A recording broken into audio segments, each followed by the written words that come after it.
Hey, it's Rex on the road with our wine of the week in Fairplay, and tell everybody which winery we're at today. You're at Cantiga Wineworks. Yes, Cantiga, and it's right here in Fairplay. Now, everybody asks me, how do you get to Fairplay? Where is Fairplay? Can you describe where Fairplay is? So Fairplay, we are actually on the same road as the Shenandoah Wineries, which is Amador County, but we're now in the county of El Dorado. And this is a small region called Fairplay, which is the first AVA put in El Dorado County. And so, you know, we're this kind of small little hole that more people should know about, but Right.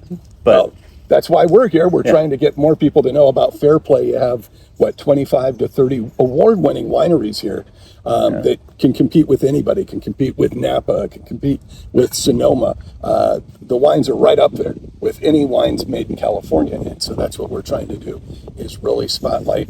Now, what makes your winery unique? So it's more about our style.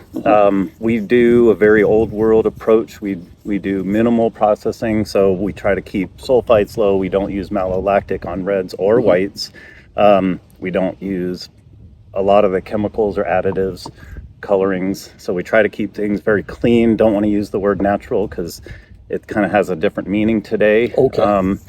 Not organic, but kind of pre-organic. It's hard to say, you know, because we just don't do anything. So It's better than organic. it might as well be organic. We just don't have the labels. So you can't say healthy, you can't say natural. Can't you say can any just of say it. wine, and it grew on a vine. Yeah. Is that okay? Can we say that? You know, going back old school. So our wines are definitely old world.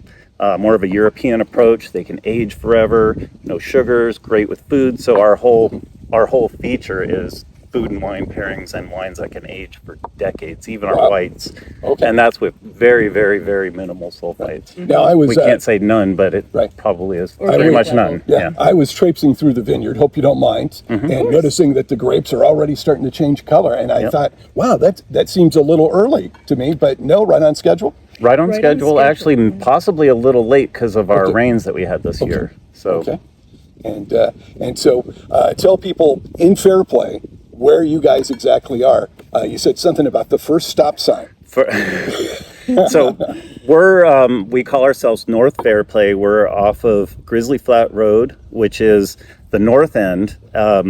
If you were on E16, turns into Mount Auckham Road, and then you go past Fairplay, which a lot more people have heard of Fairplay Road, Right. but that's not the only wineries in Fairplay. So if you continue to the next major crossroad, it's Grizzly Flat Road, and we have 4 wineries on our road. Does happen to be the very first stop sign that you'd hit from Sacramento. All the rest are lights. Okay. You may have to stop, but no more stop signs. Hey, So- there you go. And then turn right, and then we're just right up the road, half mile up. And now, how long have you had Cantiga here? So 23 years. 23 years. So that's a while. How have you seen the wine business kind of change in those 23 years? Oh yeah, it's grown. This area has grown tremendously, just the number of Right. wineries here.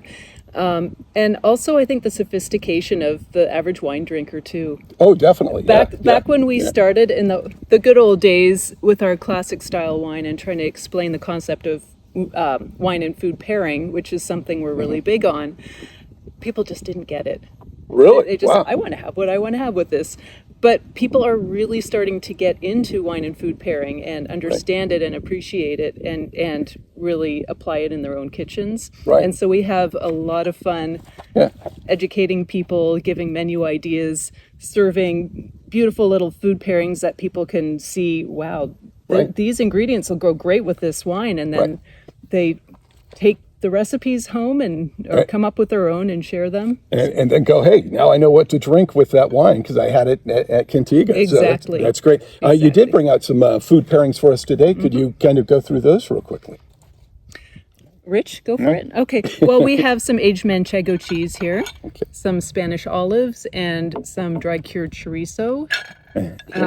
Definitely a Spanish theme going on here. And these are really gorgeous with these 2 wines that we have setting out here right now. We have our Grenache from our estate vineyard. Which is also a Spanish grape, a Grenache. And southern France. And then also goes wonderfully with, this is an unusual variety here called Verdejo. Verdejo. Also, some people say Verdelho. It's a Portuguese white. Okay. This is not made in a port style. It is not sweet. It is completely dry, but beautiful floral fruit. And this is also really lovely with these flavors, as is our estate white, our Semillon. Now, I think of wine being made, it's made to eat food with. It's made to expand that experience with food and wine and all that. But yet you get a lot of people who get kind of nervous, right? When you go, oh, you compare this with this wine, or try this wine because it pairs really well with this fruit or what have you. Do you find that people kind of get caught in their own palate, so to speak, where they're kind of like, I know what I like, and I'm going to kind of stay with that? And absolutely, I mean, everyone has their own palate, and Right. who are we to say this is right or wrong? Sure, sure. That's not up to us; it's up to the consumer. Right. And so all we do is give ideas, suggestions. We put food in front of them, and if they want to try different things, that's fine. Sure, sure. Everyone does have a different palate, and it changes daily too. So Well, yeah, and the time of day, Yeah, it's yeah. like, when are you eating or drinking that wine? and what did you just have before it? Did you just Well, yeah. have coffee with breakfast? Right. And how are you feeling that day? That could have, there's a lot of different, the weather. I found that the weather sometimes will make wine taste differently. A hot sunny day versus a cold rainy day, and you get a kind of a different a taste out of the Yeah. same varietal. Yeah, that absolutely. it's almost like you're body drinking chemistry is big. Right. So, Yeah, that's what I was saying. Shifts So in, running a little bit of a temperature today, maybe the wine tastes different, or and so I mean, there's so many variables when you're drinking wine, huh? Very true. Yeah. Very Which is an interesting segue, what you were just saying about the heat. So another thing about our wines is we don't chill whites. We don't have sugar, and our acids are higher. So we try to keep things more the way they used to be. So we don't do what a lot of people say, the summertime white that are cold. Okay. We do summertime reds. We do wintertime whites. It comes down to the food pairing. Right. So it was just an interesting segue. I wanted to Well, I think it is. And right there, you're talking about the temperature of the wine or the temperature of the weather and how that can play a part in your wine tasting experience, right? And to me, that's really interesting because it is science, right? I mean, to make it's science, and there's science in there as you taste that wine. Why does it taste like this today? I always find in the mountains, wine tastes different, like we are today, than if, you're somewhere else, or if you're by the ocean, wine. And so things bring out and maybe the scents in the air too. Absolutely. Right. Yeah. And so everything kind of goes together and kind of can produce a whole different wine tasting experience, right? So do folks need to make a reservation, or they can drop by, or how do you guys prefer folks to visit? We do have reservations on our website. They're not required. It's just, Right. it's just not required. If it's a large party or someone in our wine club who hasn't been here for a while, and we might have some shipments to put together, sure, give us a call.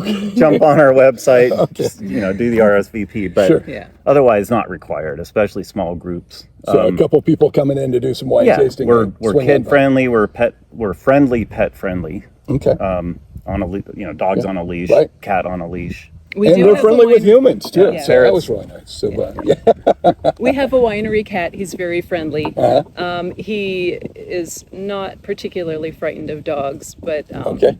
dogs who are Nice scared dogs. of cats. Yeah, nice dog. Dogs who are scared of cats, beware. Okay. Well, He's in you charge. can bring the dog. Just be aware of the wine cat. Yeah.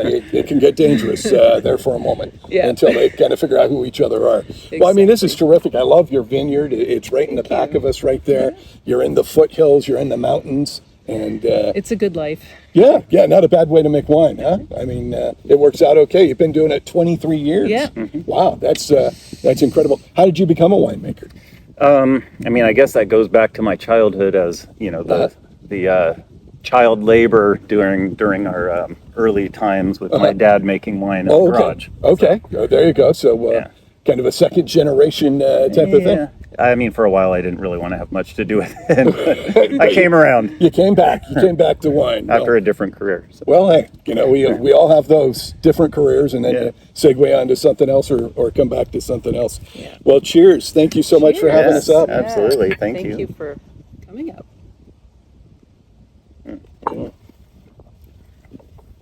That is very good. Thank you. I'm not even sure which one you're I drinking. think petite. Petite Syrah, which is one of my favorites. How did you know? And that's the Petite Sirah vineyard, by the way. Completely random. Right behind us, the Petite Sirah. All right, cheers. Yeah. Cheers. Cheers.